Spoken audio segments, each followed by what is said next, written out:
ये बारडोल के आदमी ने तो बुद्धू बना था। कैसे बुद्धू? कैसे बुद्धू? हाँ। कोई भी कलाकार अगर गाना लिखते, हाँ। गाना बनाते, हाँ। वो गाना गाते रहते। तो कैसे उल्टा सीधा गाते? कैसे? कहा खटा मटा, सटा मटा, माटा माटा, कहाँ माटा यार? हमारे को माटा है। हाँ, जगह क्यों खाबे?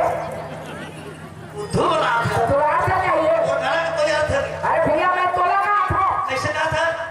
भाई, गीत गाता जाओ कहाँ? कलकत्ता। टिकट काट के मोटर बैठ के जाके देखो ना हावड़ा पुल। जब तो एक बार रिवर्स कर मैं समझ लूं। समझ ले? असभा भागत भगवा कलकत्ता जबरदस्त। असभा भागत भगवा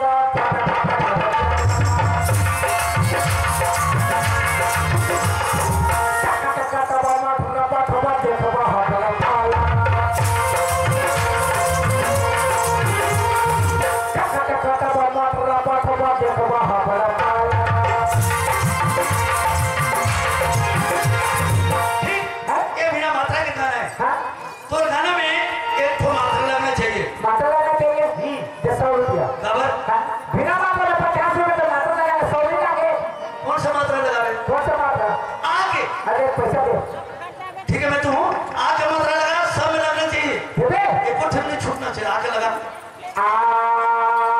लगा था हाँ हाँ लगा था